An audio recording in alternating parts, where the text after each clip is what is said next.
Now it's time to listen to our chief guest. We have with us Mr. Vinamra Mishra, who is the Director, Technical and Projects, Ministry of Micro, Small and Medium Enterprises, Government of India, as the chief guest.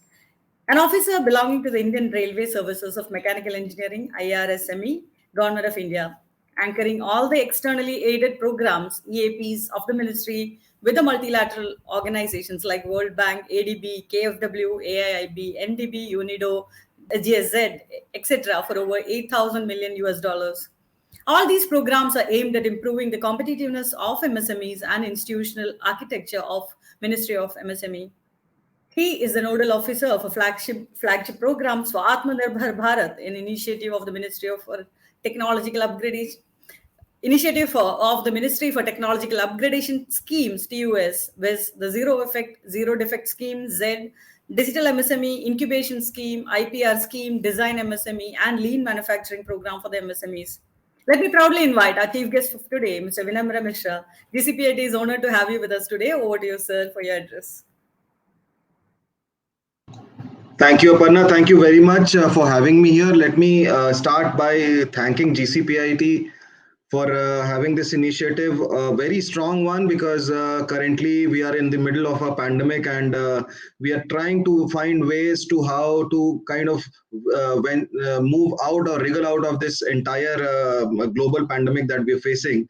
And sustainability and development must go hand in hand, as the summit is aptly named as Global Sustainable. So the development should be such that the resources which are being utilized for the development by the current generation should continue.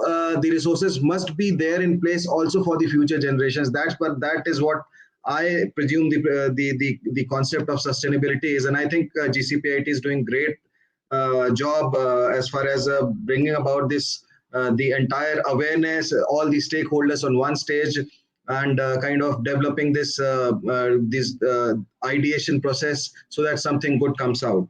Thank you very much for having me. Without much ado, I'd like to jump over to a small presentation that I have made for this purpose, which kind of underlines what the Government of India and specifically the Ministry of MSME is doing towards achieving this SDG9 initiative of access to infrastructure, access to technology, access to innovation for these MSMEs to kind of be more competitive both globally and domestically, and also kind of also make them take the next steps, not only to get over this pandemic problems, but also make them sustainable and make them growth efficient. So I'll just share this presentation. Give me a second.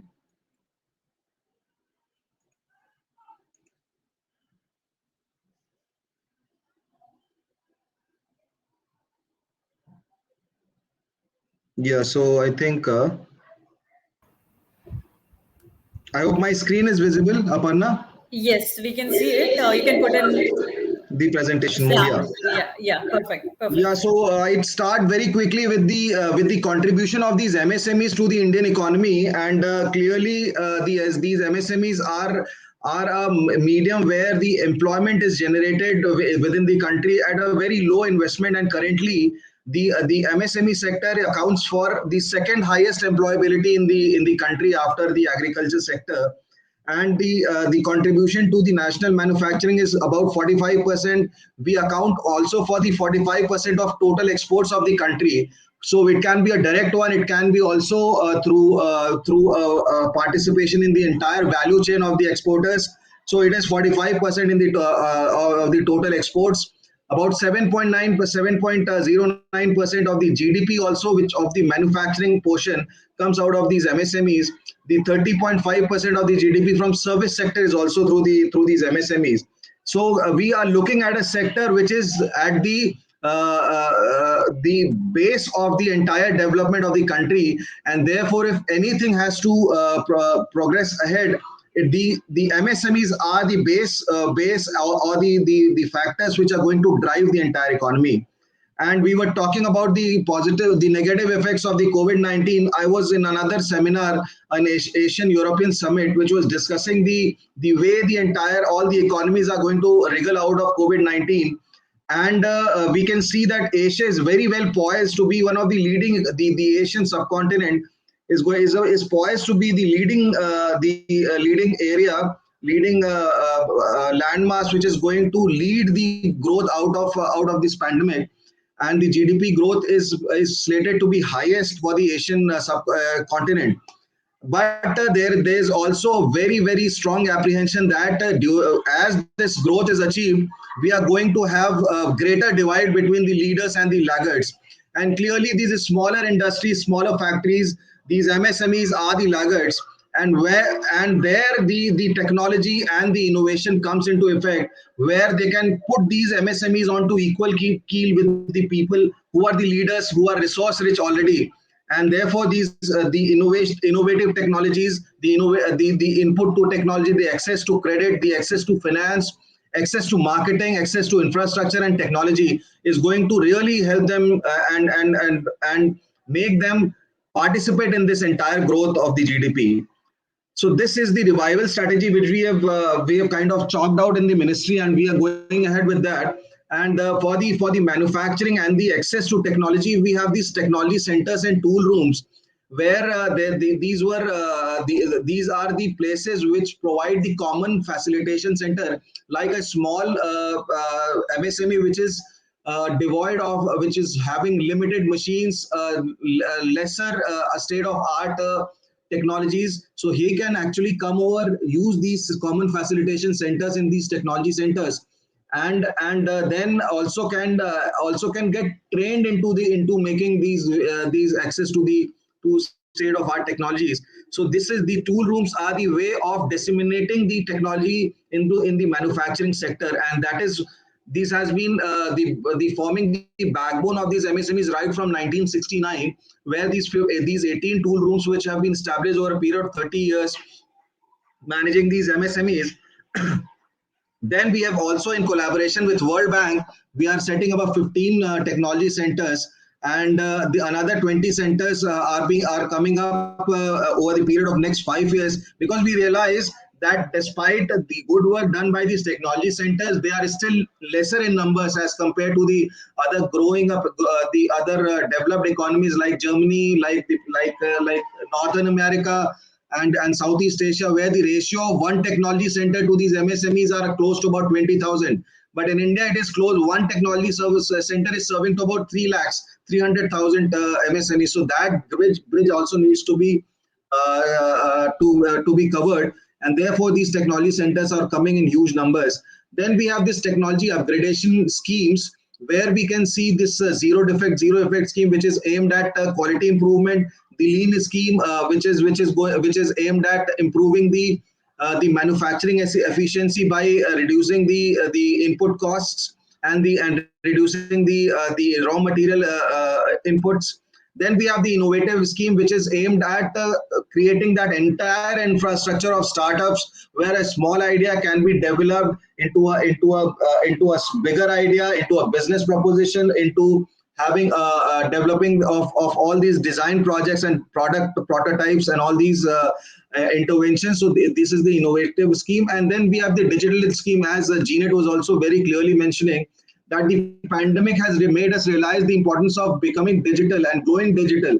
The fact that we are discussing on an e-platform today on Air Meet is an evidence in itself that yes, we have to be taking that transformative step towards the digital economy and digitization of the entire structure, entire ecosystem. So digital scheme is I'm going to get into further details of these interventions in the subsequent slides.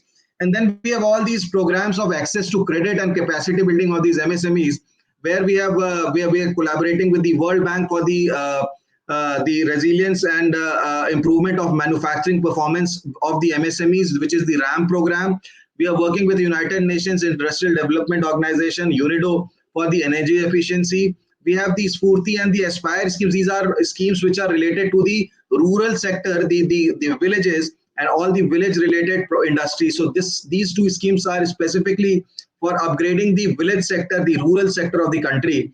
and then all these clusters which are formed out of these MSMEs usually exist in clusters. So the development of these clusters are through this CDP, or the cluster development program.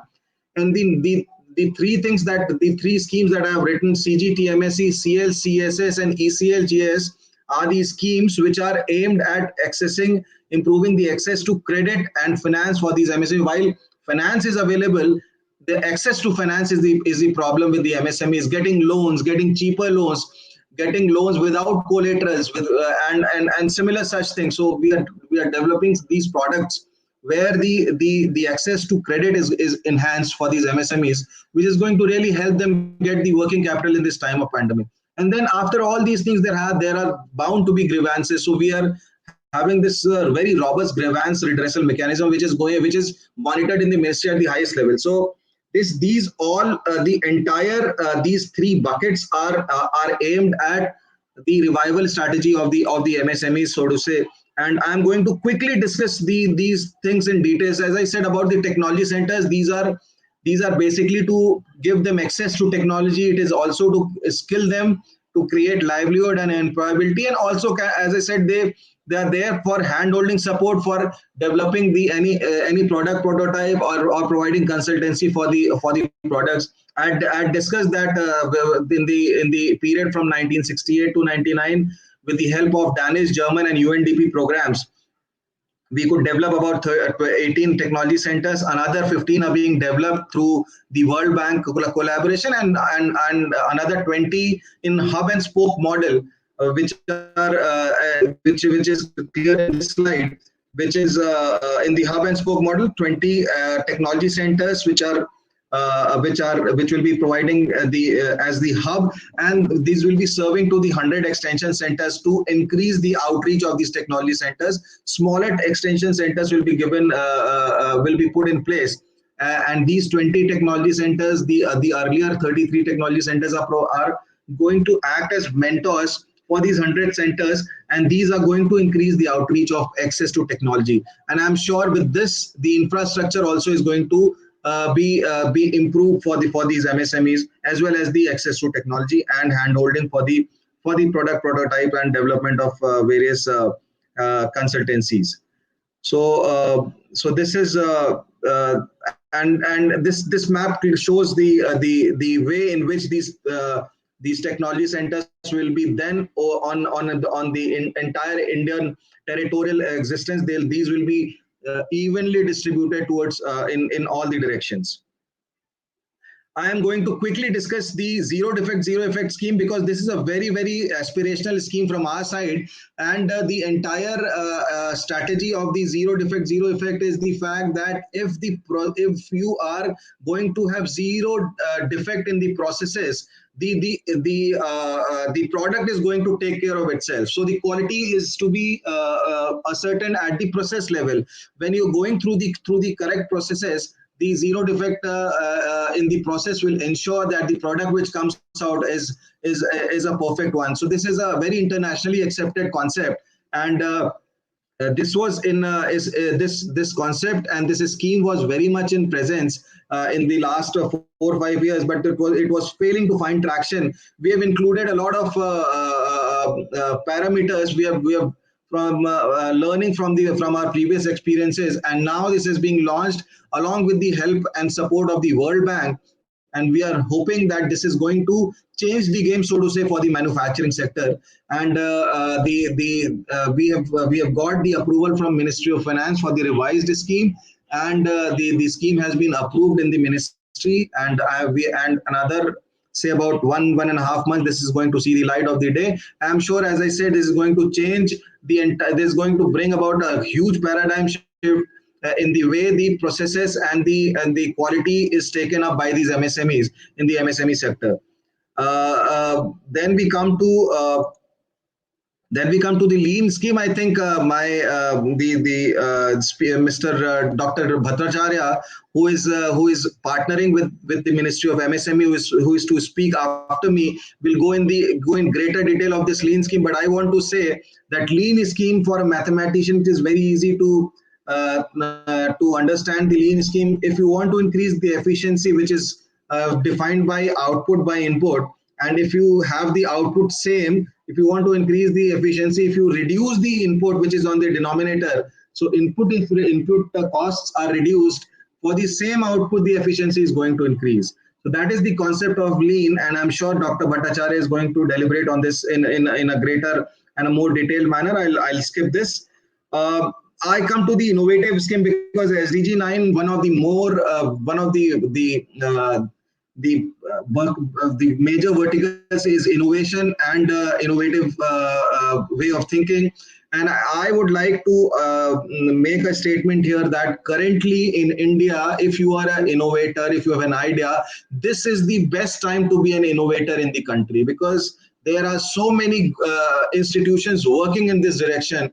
Today we are talking about innovation here. There have been so many platforms where these innovators are finding space and are being recognized, and so many startups, so many innovators have now become so powerful, so advanced, so